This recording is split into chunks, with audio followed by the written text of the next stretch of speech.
कुत्ते को रोटी खिलाने के अद्भुत फायदे। हर हर महादेव। दोस्तों, आज की कहानी आपको सोचने पर मजबूर कर देगी। अक्सर हम कई मौकों पर कुत्तों का नाम लेकर मिसाल दिया करते हैं। किसी को गाली देते हैं तो कुत्ते का नाम जुबान पर आता है। गाली आदमी को देते हैं पर नाम कुत्ते का बदनाम होता है। क्या कुत्ता इतना गया गुजरा जीव है?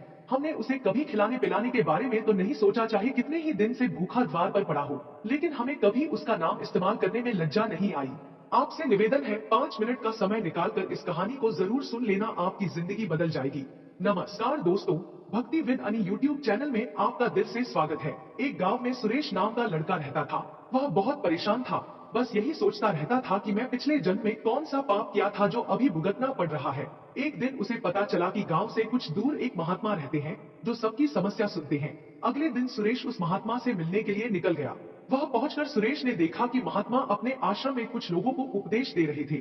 तभी सुरेश ने महात्मा को प्रणाम किया और कहा, गुरुदेव, मेरे मन में एक प्रश्न उठ रहा है। महात्मा ने कहा, भंते नी संकोच होकर पूछो, आपके मन में वह कौन सा प्रश्न उठ रहा है। तब सुरेश ने कहा, गुरुदेव, मैं यह जानना चाहता हूँ कि कुत्ते को एक टुकड़ा रोटी खिलाने से मनुष्य को कौन सा फल मिलता है।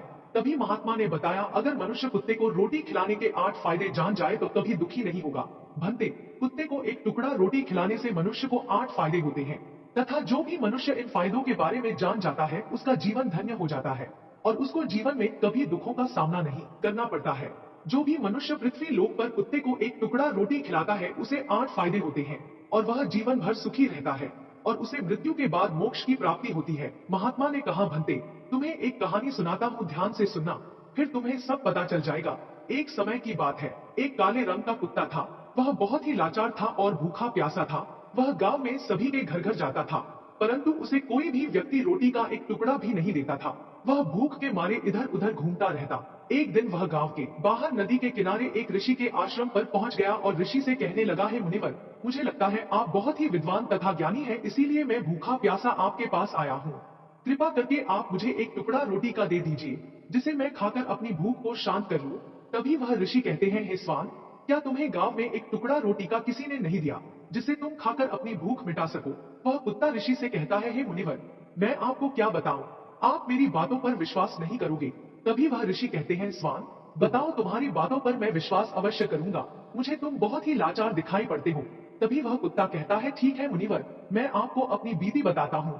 कुत्ता ऋषि से कहता है, हे मुनिवर, दुनिया के लोगों, हम पर रहम करो। हमारा कोई घर नहीं होता है, कोई आसरा नहीं होता है, कमाकर खाना हमें नहीं आता है, हमें वस्त्र भी पहनने का ज्ञान नहीं है, इसलिए सर्दी गर्मी और बरसात में हम ऐसे ही घूमते रहते हैं। हमें पढ़ना लिखना भी नहीं आता मुनिवर आपकी तरह, हमें अनुशासन नहीं आता, हमें आपकी तरह बोलना नहीं आता। यह हमारा दुर्भाग्य ही समझिए, परंतु हमें आपकी तरह भूख भी लगती है, चोट लगने पर हमें आपकी तरह पीड़ा भी होती है, हमें आपकी तरह रोना भी आता है। बस इन्हीं 3 कामों में हम आपकी बराबरी करते हैं, इसलिए हम पर दया दिखाइए हमें और कष्ट मत दीजिए। ईश्वर ने तो हमें वैसे भी कष्ट देकर ही भेजा है, ऊपर से आप लोग हमें परेशान करते हैं। हम आपकी तरह मनुष्य नहीं हैं, हम पराधीन जीव हैं। जब हमारा जन्म हुआ उस समय हमारे आंख कान बंद थे। कह नहीं सकते कि उस समय आपके जन्म पर जैसे नाच गाना होता है, बाजे बजते हैं, खुशी मनाई जाती है, हमारे जन्म पर भी यह सब हुआ होगा। हमारे जन्म पर किसी ने खुशी मनाई होगी। हम जिस बिछौना पर थे वह रुई का नरम तो था, सर्दी बिल्कुल नहीं लगती थी। मैं मन में सोच रहा था कि किसी बड़े घर में पैदा हुआ हूँ, लेकिन जब हमारी आंख खुली तो मैंने देखा कि हमारी माँ, जिसे आप लोग कुतिया बोलते हो, वह अपने 5 बच्चों को छाती से चिपका कर एक राह के ढेर में पड़ी थी। हम 5 भाई थे, बाकी 4 भाई तो लाल और भूरे रंग के थे। मैं अकेला ही काले रंग का था। सबसे छोटा मैं ही था, इसलिए कमजोर था। मेरी माँ हम लोगों के पास कम ही आती थी, क्योंकि उसे भी अपने भोजन की व्यवस्था करनी पड़ती थी। यदि वह ना खाती तो हमें दूध कहाँ से पिलाती।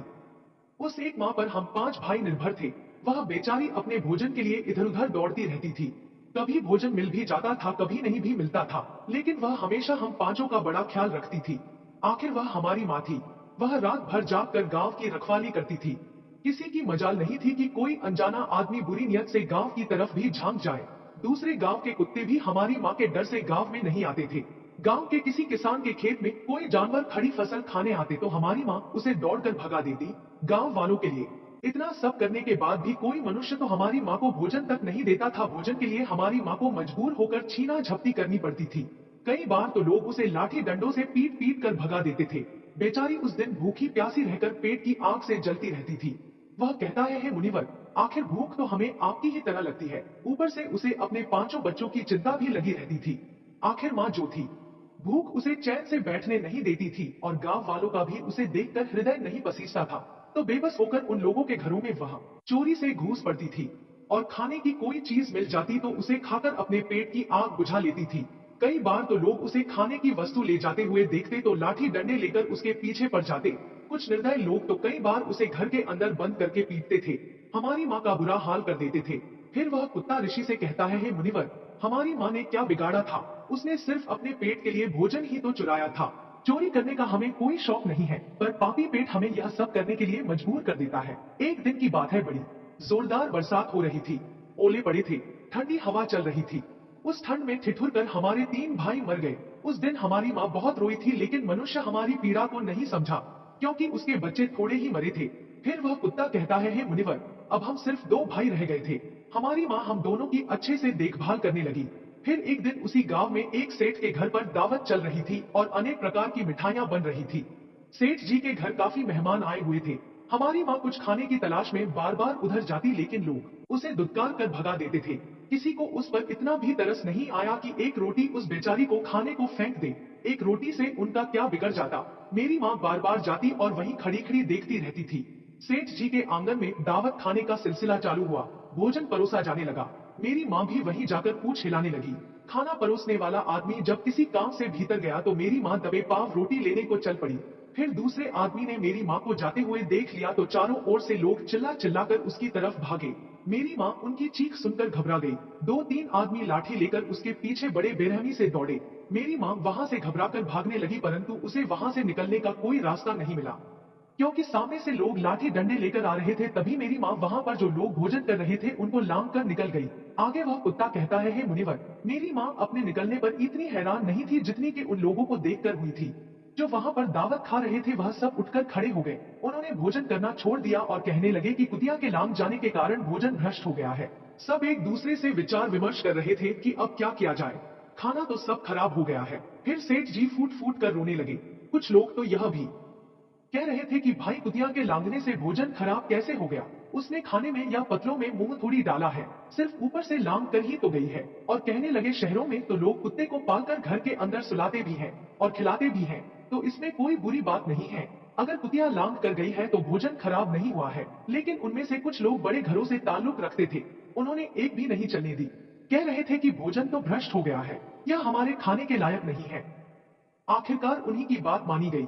अब तो वह सारा भोजन गरीबों में बांट दिया गया। उस दिन तो मेरी माँ को खूब पेट भर के खाना मिला था। ऐसा सुख उसने जीवन में कभी नहीं पाया था, लेकिन वह सुख उसके लिए बड़ी मुसीबत बन गया।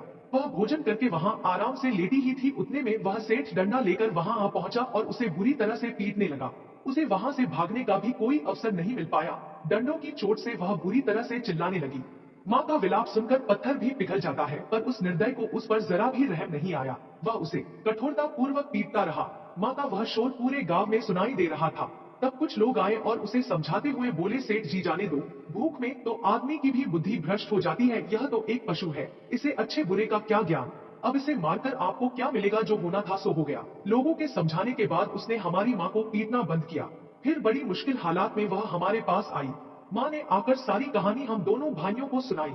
हमने सोचा कि कितना कष्ट भरा है हम कुत्तों का जीवन। आदमी एक रोटी के टुकड़े के बदले एक चोर के जितना पीटता है। बेकार है ऐसे लोग जो हम लोगों की पीड़ा को नहीं समझते। वह कुत्ता कहता है, हे मुनिवर, एक दिन की बात है, उसी गांव के बाहर एक ब्राह्मण आकर ठहरा हुआ था। उसने अपने भोजन के लिए एक जगह चूल्हा बनाया और उस पर दाल बनाने के लिए रख दी। उसके बाद आटा गूंथ कर रख दिया। वह वहीं पास में कुएं पर पानी लेने चला गया। इधर कहीं से मेरी माँ भी घूमती हुई वहीं पहुंच गई। उसने आटे को देखा तो सोचने लगी कि शायद इस आटे का कोई मालिक नहीं है। यही सोचकर वह उस आटे को खाने लगी। उधर उस ब्राह्मण ने कुएं के पास से देखा कि उसका आटा एक कुतिया खा रही है, तो वह बड़ा दुखी हुआ। वह बेचारा रोने लगा, क्योंकि वह भी 2 दिनों का भूखा और थका हुआ था। कुछ लोगों ने उसे कहा, अरे ब्राह्मण देवता, इस कुतिया ने तुम्हारा भी आटा बिगाड़ दिया। कल तो इसने ने सेठ जी की पूरी रसोई बिगाड़ कर रख दी। ब्राह्मण दुखी होता हुआ बोला, भाई मुझे क्या मालूम था यह दुष्ट कुतिया मेरे आटे को खाने के लिए घात लगाए बैठी है। ब्राह्मण ने ना आव देखा ना ताव, लाठी लेकर उस कुतिया के ऊपर टूट पड़ा। माँ उस आटे को ठीक से खा भी नहीं पाई थी, पर उससे ज्यादा की उस पर लाठी बरस गई। महीनों तक मेरी माँ लड़खड़ाते हुए घूमती रही। तब उस दिन समझ में आया कि आदमी कितना खुदगर्ज है। हम उसका कोई भी कार्य करते हैं तो भी वह हमें नहीं समझता। आगे वह कुत्ता कहता है, मुनिवर, हमारी कमी यह है कि हम उन्हीं मतलबी इंसानों के अधीन रहना चाहते हैं जो हमें कष्ट देता है, जो हमें प्यार से खिलाता है। हम उसके कितने काम आते हैं यह नहीं पता। उनके घर की रखवाली तो करते ही हैं, साथ ही साथ और भी बहुत सारे लाभ हैं जिन्हें मनुष्य नहीं जानता। महात्मा ने कहा, यदि मनुष्य कुत्ते को रोटी खिलाने के फायदे जान जाए तो अपने जीवन में होने वाले नुकसान से बच सकता है। आज मैं आपको बताऊंगा कुत्ते को रोटी खिलाने के 8 फायदे। मनुष्य को पता नहीं है कि जब भी घर में रोटी बनाई जाती है तो सबसे पहली रोटी गौ माता की होती है और पिछली रोटी कुत्ते की होती है। महात्मा ने कहा, ऐसा ही विधान भगवान ने बनाया था, लेकिन भगवान के बनाए उस विधान को भूलकर मनुष्य अगली और पिछली रोटी स्वयं ही खा जाता है।